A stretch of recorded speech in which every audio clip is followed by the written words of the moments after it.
Hello friends, आपका स्वागत है आपके अपने चैनल पर। और सबसे पहले चर्चा करेंगे कि भाई 3 दिन की या 4 दिन की छुट्टी के बाद सर आप ये वीडियो डाल रहे हो। हम वीडियो का इंतज़ार कर रहे थे, बहुत सारे मैसेजेस मेरे पास आए। लेकिन सबसे खास बात ये है कि मेरा जो आउटलुक था वो मैं आपके साथ पहले चर्चा करूं। मेरा आउटलुक ये था कि जो लास्ट वीक होगा, लास्ट हफ्ता होगा सितंबर का, या सितंबर के अंदर जो एक्सपायरी होगी, वहाँ पर हमें एक अच्छी खासी प्रॉफिट बुकिंग देखने के लिए मिलेगी। ये अपना व्यू था, और अपना व्यू था सेल ऑन राइस। तो जो प्राइमा फेसी फर्स्ट फेज था, यानी कि जो इस हफ्ते में हुआ, उस इस हफ्ते में कुछ घटनाक्रम हुए। और जब हमने आपके साथ वीडियो शेयर की थी, उसके बाद जो इवेंट्स था, जैसे कि यूएस के अंदर रेट ऑफ इंटरेस्ट कट करना, और जो बाजार था उसका जो डायरेक्शन थी वो अनडिसाइसिवली जो है लग रही थी। तो एक क्लियर व्यू जो है वहाँ पर बन नहीं पा रहा था मेरा। तो इसीलिए मैंने वो वीडियोस आपके साथ शेयर नहीं की। और बात ये है कि एक बड़े इवेंट के बाद जो एफआईआईज ने प्ले किया है, तो बहुत सारे जो मनी है वो उसको चेज करेगी कि भाई एफआईज का पैसा आ रहा है। और एफआईज ने एक जानदार बाइंग किया। बट ये ध्यान रखिएगा, एफआईज भारत के अंदर ट्रेडर ज़्यादा है, इन्वेस्टर्स कम है हाल फिलहाल के दिनों में। अब क्योंकि बाजार यूएस के अंदर कर्ज सस्ता हो गया, तो यूएस से कुछ मनी इंडिया की तरफ आएगी। ऐसी खबरें आप सुन भी रहे होंगे, देख भी रहे होंगे, और जनरली ऐसा होता भी है। बट जो पैसा अभी पिछले 2-3 दिनों में ये रेट डिसीजंस के बाद आया है, और स्पेशली जो कल का मूव है, जो निफ्टी में भी और बैंक निफ्टी में भी काफ़ी मजबूत मूव्स थे, उसके बाद क्या अब बाजार कुछ और नई ऊंचाइयों की तरफ जा रहा है। तो देखिएगा, यहाँ पर मैं ये बात मानूंगा कि मेरा मानना ये था कि जो लास्ट वीक होगा वहाँ बढ़िया वाली कमजोरी होगी।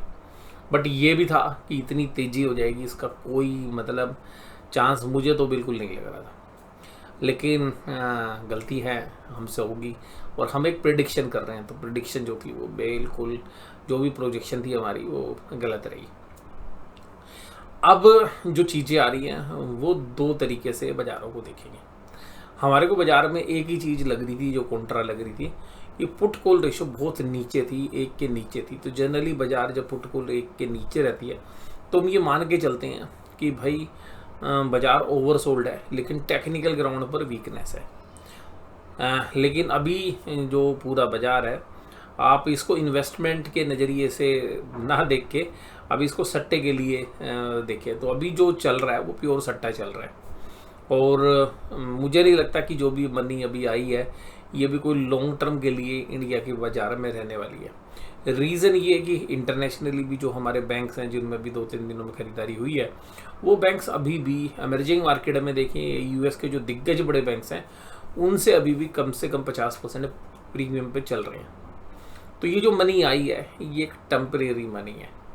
लेकिन इस टेम्परेरी मनी के साथ साथ जो कल हमने चीज़ देखी कि भी देखिए बाज़ार में एक अच्छी तेज़ी रही, और जो हमने एंटिसिपेट नहीं किया था, निफ्टी देखिएगा 400 पॉइंट चल गया, और मुझे लगता नहीं कि किसी ने भी ये एंटिसिपेट किया होगा। हाँ, जो लोग तेज़ी में भी होंगे तो उनको ये लग रहा होगा कि ठीक है, यहाँ पे बाज़ार कंसोलिडेट करके तेज होएगा। तो जो रेट ऑफ इंटरेस्ट के डिसीजंस की वजह से बदलाव हुए, फिर जो एफआईज की मनी है वो इंडेक्स के शेयर्स को चेज कर रही थी। और स्पेशली एचडीएफसी के अंदर भी दो खबरें हैं। एचडीएफसी बैंक के अंदर दो खबरें हैं कि एचडीएफसी जो क्रेडिला है, जो एजुकेशनल लोन प्रोवाइडर्स है, वो अपना आईपीओ लाएगा। तो हालांकि वहाँ पे एचडीएफसी बैंक ने काफ़ी स्टेक बेच चुकी है ऑलरेडी। इसके बाद जो दूसरी खबर है वो ये है कि एचडीबी फाइनेंशियल का जो आईपीओ दिसंबर तक आ सकता है, तो वो एचडीएफसी बैंक के लिए एक पॉजिटिव थी।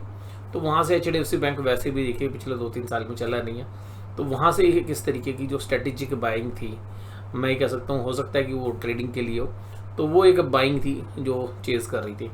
और सट्टे के रूप में देखें तो हमें लग रहा है कि प्योरली जो सट्टा है जिससे इंडेक्स में को मैनेज किया जा रहा है वो आईसीआईसी बैंक है। हालांकि कुछ हद तक एचडीएफसी बैंक भी, लेकिन आईसीआईसी बैंक में जिस तरीके के मूव हैं वो ज़्यादा मुझे स्पेकुलेटिव मूव लग रहे हैं, जो कि बैंक निफ्टी को मूव कराने में अहम भूमिका जो है निभा रहे हैं। क्योंकि बैंक निफ्टी में दोनों ही शेयर्स का सबसे ज़्यादा वेटेज है।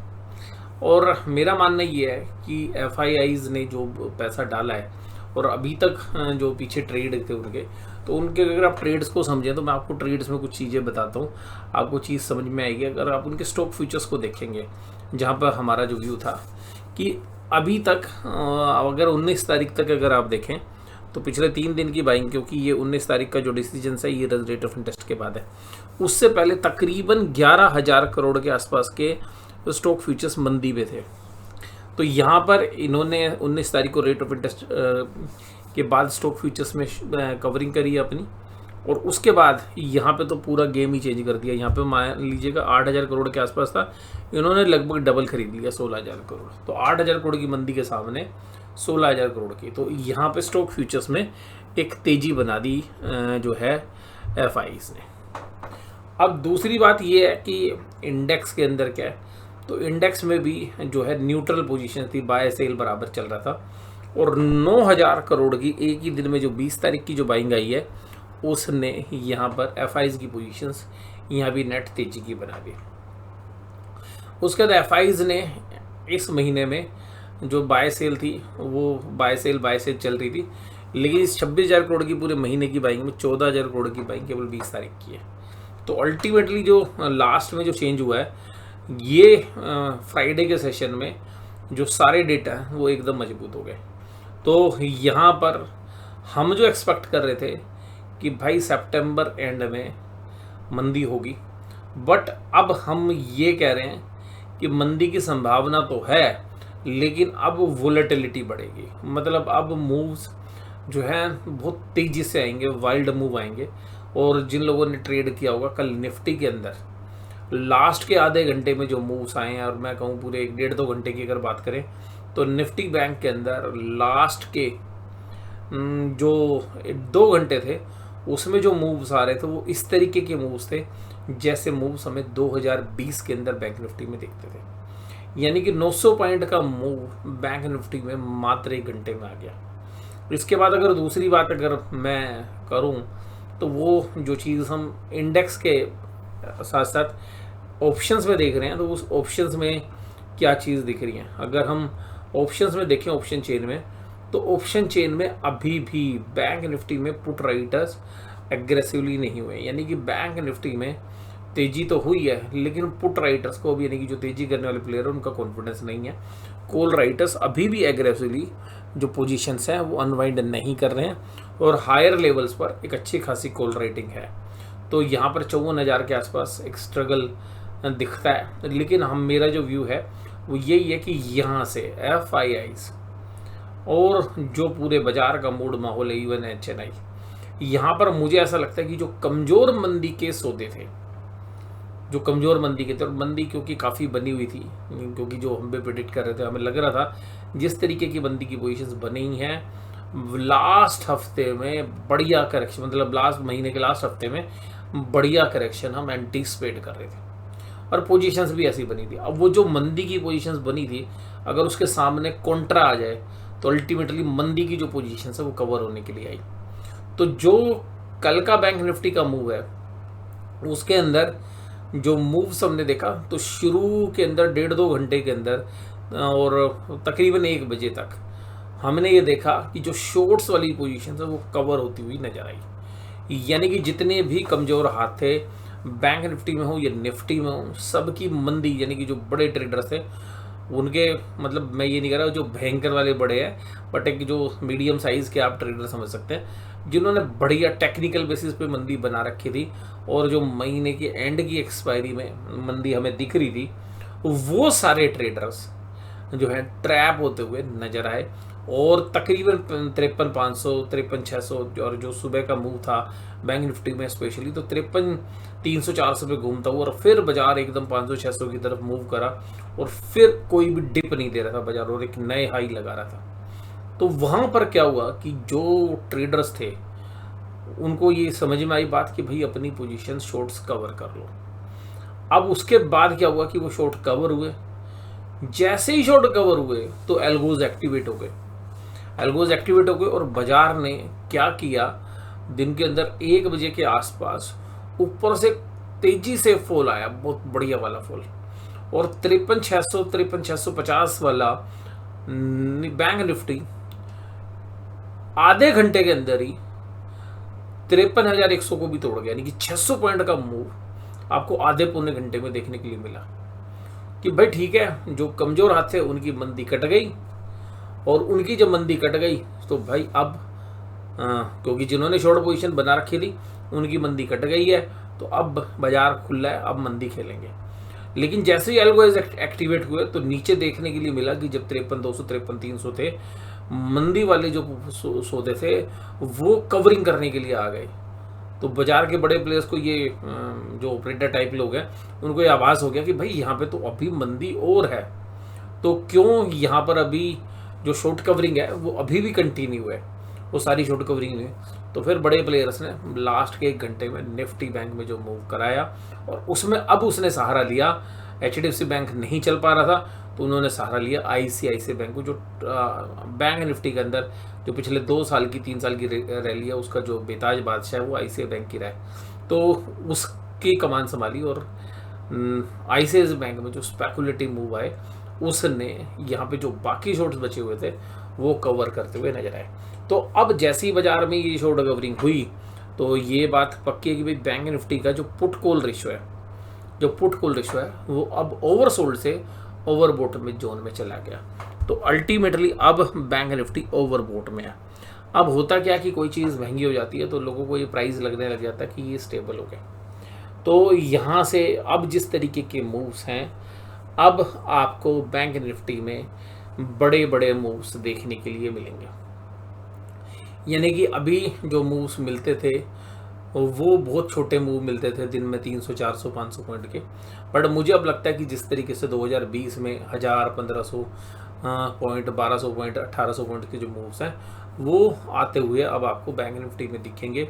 और यहाँ पर अगर GDP टू मार्केट कैप भी बात करें तो इंडिया का जो मार्केट कैपिटलाइजेशन है GDP के मुकाबले में, जिसको बफेट इंडिकेटर कहते हैं, वो भी एक्सट्रीमली ओवरबोट है। तो फंडामेंटल भी अब जो है जस्टिफाई नहीं हो रहे। और अगर हम कुछ बड़े म्यूचुअल फंड्स की बात करें जिसमें क्वांट जो कि स्पेशल मैं ये कह सकता हूँ कि उसने पिछले 2-2.5 साल में जबरदस्त आउट परफॉर्मेंस की है, वो भी 15% से ऊपर की कैश बैलेंस पे बैठा हुआ है।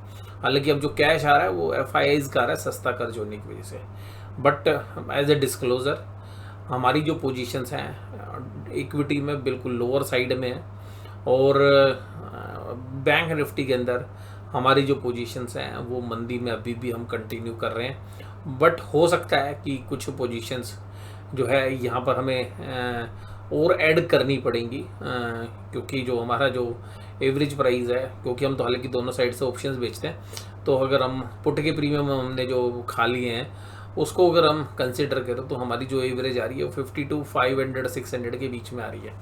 तो वहाँ से तकरीबन 1300-1400 पॉइंट हम ऊपर खड़े हैं। तो यहाँ पे जो ऑप्शंस की बात करें तो, और हमने भी सिमिलरली वही व्यू रखा था जो बाज़ार के अंदर लग रहा था लास्ट हफ्ते के अंदर, और हम अपनी पोजीशंस में तो अभी कंटिन्यू कर रहे हैं। और अब हमें लग रहा है कि बाज़ार में वोलेटिलिटी बढ़ेगी, इंडिया विक्स भी बढ़ेगा, तो शायद ऑप्शन सेलर के लिए रिस्क भी बढ़ेंगे लेकिन रिवार्ड की प्रोबेबिलिटी भी बढ़ती हुई हमें नज़र आएगी। और अब बहुत दिनों के बाद ऐसा लग रहा है कि बाज़ार जो डोमेस्टिक इंस्टीट्यूशंस संभाल रहे थे, कंट्रोल कर रहे थे, अब बाज़ारों के अंदर जो FIIs हैं वो बाज़ार के अंदर जो ट्रेडिंग मूव्स हैं वो लाते रहेंगे। तो निफ्टी 50 में 375 पॉइंट की जो तेजी हुई उसका अगर हम देखें तो पिछले 3-4 दिन में ये निफ्टी अपने आप को कंसोलिडेट कर पाया। निफ्टी तो टूट जाता है लेकिन जो बैंक निफ्टी जो सबसे कमज़ोर था उसने इस दौरान में निफ्टी को संभाला, और यहाँ से हम बिल्कुल एंटीसिपेट कर रहे थे कि भाई साहब M मूव बनना चाहिए। और अब यहाँ पर जिस तरीके का मूव है तो अब यहाँ पर हम बुलिश तो नहीं है, बट हम एक बार रीथिंक करेंगे कि बाजार जा कहाँ तक रहा है और जहाँ से बाजार पलटी करेगा। देखिए तेजी तो हमने करनी नहीं क्योंकि इन वैल्यूएशंस पे हमें जस्टिफाई नहीं लग रहा। और होता क्या है कि जब भी इस तरीके के मूव्स आते हैं वो एक चिंता और दिखाते हैं। तो जो दूसरी चिंता अब हमारे को है वो वैल्यूएशन के साथ साथ बैंक निफ्टी का जो इंडेक्स है वो 200 पॉइंट के डिस्काउंट पे चल रहा है, और एक समय तो ये डिस्काउंट जो है 350 पॉइंट का हो गया था। तो 200 से 350 पॉइंट का डिस्काउंट बैंक निफ्टी में चल रहा है। फ्यूचर्स जनरली करंट मंथ के भी अब मान लो जब एक्सपायरी के नज़दीक हैं तो भाव से 50-60 रुपये जो है महंगे रहते हैं। अब वो 200 रुपये 250 रुपये महंगे हैं, सस्ते हैं। और सबसे खास बात ये है कि जो अगले महीने के जो फ्यूचर्स हैं उनमें भी डिस्काउंट आ गया है। इसको देख के ऐसा लगता है कि जो बड़े प्लेयर्स हैं, जो ऑपरेटर टाइप लोग हैं, उन्होंने कैश में माल खरीदा और 12-1 बजे तक जितनी शॉर्ट पोजीशन थी वो सब कट गई। उसके बाद देखा कि भाई शॉर्ट पोजीशंस और भी हैं, जब उन्होंने नीचे एल्गो लगाए तो उन्होंने और ख़रीदारी की। और फिर शाम को यानी कि 1:30-2 बजे के बाद जो फ्यूचर्स के अंदर डिस्काउंट बढ़ गया, तो ऐसा लग रहा है कि FIIs हों या जो बड़े ऑपरेटर लोग हैं, उन्होंने कैश में तो माल खरीदा, लेकिन जो इंडेक्स में सेलिंग कर रखे हैं, तो क्योंकि सेलिंग अगर ज़्यादा होगी तो जो प्रीमियम चल रहा था यानी कि जो महंगा बिक रहा था, अब वो सस्ता बिकना शुरू हो गया।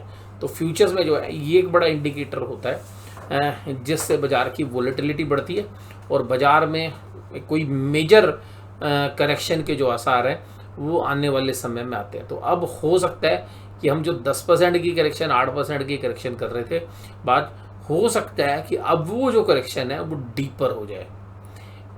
ठीक है जी, ये मैटर ऑफ टाइम है। तो हो सकता है कि थोड़ा सा टाइम ले, लेकिन अचानक होगा, सब कुछ बढ़िया होगा, सारे डेटा बढ़िया होंगे और अचानक आपको एक बढ़िया वाली प्रॉफिट बुकिंग देखने के लिए मिलेगी। अगले महीने में भाई साहब आपका अर्निंग सीजन भी शुरू होगा। हालांकि देखिएगा हमारे कुछ ट्रेड्स बहुत प्रॉफिटेबल रहे। बैंक निफ्टी के अलावा हमारी जो दूसरी पोजीशन थी वो TCS में थी, आप लोगों को जैसे पता भी होगा। तो TCS में हमारी मंदी की पोजीशंस थी और TCS में बढ़िया गिरावट देखने के लिए मिली इस हफ्ते के दौरान। तो वहाँ पर जो हमारी पोजीशंस थी वो काफ़ी प्रॉफिटेबल हो गई और उनसे हमने एग्जिट कर लिया, क्योंकि हमारी इन द मनी कॉल बिकी हुई थी 4200 की और चल रहा था 4500। तो वो जो पोजीशन सब हमने स्क्वायर ऑफ कर ली। हालांकि 4250 और 4300 के बीच में ही TCS चल रहा है, बट हमने पोजीशन स्क्वायर ऑफ कर ली है। और यहाँ पर अभी जो हमारी पोजीशन है बैंक निफ्टी में है, बट अभी हमें लग रहा है कि घमासान रहेगा। और जिन्होंने एग्रेसिवली जो पोजीशन साइजिंग जिनकी बड़ी थी बैंक निफ्टी में या निफ्टी में, उनके जो है स्टॉप लॉस ट्रिगर भी हो गए। और जिन्होंने स्टॉप लॉस नहीं काटे, बहुत सारे लोगों ने मजबूरन लास्ट के आधे घंटे के मूव को देखते हुए अपनी सौदे काट लिए होंगे। अब बात करते हैं ICICI बैंक और HDFC बैंक। हम दोनों निफ्टी को मूव कर रहे थे। 3 ही शेयर हैं जिन पे मेरी नज़र थी, एक तो रिलायंस और 2 बैंक्स। इसके अलावा जो बाकी शेयर्स हैं वहाँ पर भी बाजार जो है इंडेक्स को चेज़ कर रहा था। तो इंडेक्स में देखिएगा मुझे ऐसा लगता है कि जो TCS में से जो पैसा निकला है 4284 के भाव है। हालांकि यहाँ भी हमारी मंदी थी, लेकिन यहाँ से जो पैसा निकला है वो मूव करा है बैंकों की तरफ और स्पेशली HDFC की तरफ मूव करा है। बट ये एक रोटेशन है और इससे ज़्यादा कुछ नहीं है। तो हमें लग रहा है कि अब हम 1 दिन या 1.5 दिन और इंतज़ार करेंगे कि बाज़ार कहाँ से घूमता है, क्योंकि पोजीशन तो देखिएगा यहाँ पर हम स्विच करके तेज़ी की बनाएंगे नहीं। पोजीशंस हमारी अभी हैं, हो सकता है कि बाज़ार अभी और जो शॉर्ट्स पोजीशन थोड़ी बहुत बच गई हैं उनको भी सुबह सुबह जो है सोमवार को निपटाने की कोशिश करें। उसके बाद अगर हम बात करें एडवांस डेक्लाइन, देखिएगा बहुत बेहतरीन है, लेकिन ये इंडेक्स के दम पर ही आपको नज़र आ रही है। Mahindra and Mahindra 5%, ICICI bank 3%, भारतीय एयरटेल 2.82 करोड़ और इसकी जो मार्केट कैपिटलाइजेशन है वो 10 लाख करोड़ को पार कर गई है। कोल इंडिया की 2.72, नेस्ले की 2.48। इसके बाद ग्रासिम, SBI और इंडसइंड बैंक जैसे शेयर्स जो है थोड़े से कमज़ोर थे। और TCS देखिएगा इस हफ्ते में अच्छी पिटाई हुई है और 4550 से अब जो है 4285 नज़र आ रहा है। और खबरें देखिएगा कुछ भी बना देते हैं, जैसे एसेंचर की खबर की वजह से तोड़ दिया। तो देखिएगा जब चलाना होगा तो कोई बढ़िया खबर ले आएंगे। तो देखिएगा चलाने के लिए खबर क्या आएगी जी, रेट ऑफ इंटरेस्ट कट गए US में। और गिराने के लिए क्या था जी, टाटा कंसल्टेंसी के भी रिजल्ट ख़राब हो सकते हैं। लेकिन अभी 15 दिन पहले लोग चिल्ला के बोल रहे थे कि भाई TCS का तो पिछले क्वार्टर का रिजल्ट बहुत बढ़िया, लेकिन हम कह रहे थे कि TCS का पिछले क्वार्टर का रिजल्ट खराब है। अभी हमारी इंडिविजुअली किसी भी शेयर्स में कोई पोजीशंस नहीं है, हालांकि इंडेक्स के अंदर हमारे ट्रेड्स हैं अभी भी। निफ्टी बैंक इन्वेस्टमेंट के ट्रेड के अलावा बता रहा हूँ, मैं ट्रेडिंग पोजीशन बता रहा हूँ, इन्वेस्टिंग में तो है हमारी। निफ्टी बैंक 53793, 755 पॉइंट की तेजी निफ्टी बैंक में। और निफ्टी बैंक ने ही कमाल किया, यानी कि जो निफ्टी आज जहाँ खड़ा है उसमें जो सारा दारोमदार है वो किसका है, वो निफ्टी बैंक का है। और इसमें भी हम यहाँ एंटीसिपेट यही कर रहे थे कि ठीक है बाज़ार, हमारी जो लास्ट में चर्चा थी 52,352 400 आ गया, यहाँ से बाज़ार हम नीचे ही एंटिसिपेट कर रहे थे, तो हमारे अगेंस्ट ही यहाँ पर अभी मूव है। लेकिन हमारा मानना ये है कि अभी भी जो है हम क्लोजली देखेंगे, क्योंकि अब जो मूव्स आएंगे ऊपर से वो प्रॉफिट बुकिंग वाले आएंगे बड़े जबरदस्त। और एफ के साथ अब डी भी नेट सेलर, एफ जो है नेट बायर है। तो डी ने बहुत दिनों बाद 4000 करोड़ का माल बेचा है, और डी के पास यहाँ पे अपॉर्चुनिटीज़ हो सकती हैं कि डी यहाँ पे एक अच्छी खासी सेलिंग इंडेक्स में करें, और वो पैसा जो है अभी शायद आपको डेट में, गोल्ड में या बाकी कमोडिटीज़ में मूव होता हुआ नज़र आ सकता है। हालांकि जो इक्विटी पोर्टफोलियो वाला है उसकी जो है पोजीशनिंग थोड़ी सी बदल सकती है, कुछ जो वैल्यू स्टॉक्स हैं वहाँ पर मूव कर सकता है। इसके बाद हालांकि वैल्यूशंस तो आज की डेट में आप ढूंढने जाओगे तो आपको सस्ता शेयर कोई मिलेगा ही नहीं, बट हाँ ट्रेडिंग अपॉर्चुनिटीज़ में जो है मूव्स जरूर हो सकते हैं। निफ्टी भी अब जो है एक ओवरबॉट जोन में, तो इन सब को दोनों को देखते हुए लग रहा है बाजार वोलेटाइल होंगे, और हम इंतजार करेंगे कि बाजार कहाँ से टर्न होंगे। यूएस के बाजार भी अपने लाइफ टाइम हाई के ऊपर ट्रेड कर रहे हैं। हालांकि यूएस के अंदर रेट ऑफ इंटरेस्ट कट हुए हैं, उसका एक संकेत और भी है कि भाई अगर यूएस ने 0.5% का रेट ऑफ इंटरेस्ट काटा है तो वहाँ पर जो एक रिसेशन लाइक सिचुएशन है वो भी इमर्ज हो सकती है। हालांकि जो यूएस की फेडरल एजेंसीज हैं उन्होंने इस चीज़ को नकार दिया है, लेकिन सारी चीज़ें जो है आंखें खुली रखनी पड़ेंगी। निफ्टी के अंदर तो देखिएगा एक चीज़ देखने के लिए मिली कि पुट राइटिंग जबरदस्त हो गई, यानी कि एक्टिवली ट्रेडर्स ये मान के चल रहे हैं कि 25,700 25,800 के नीचे बाजार नहीं जाएगा। लेकिन पिछले हफ्ते ऐसा ही हो रहा था, कॉल राइटिंग बड़ी जबरदस्ती, और वहाँ पे वो सब कॉल राइटर ट्रैप हो गए थे। बट हाँ निफ्टी बैंक के जो ऑप्शन ट्रेड के डेटा हैं वो पुट राइटिंग जबरदस्त हो गई है। और लेकिन अगर हम निफ्टी बैंक के अंदर देखें तो इतनी एग्रेसिवली पुट राइटिंग नहीं है, हालांकि 53,500 के आसपास कुछ पुट राइटिंग जरूर है। तो आज की इस वीडियो में बस केवल इतना ही। वीडियो में जुड़े रहने के लिए आपका धन्यवाद। Thank you very much.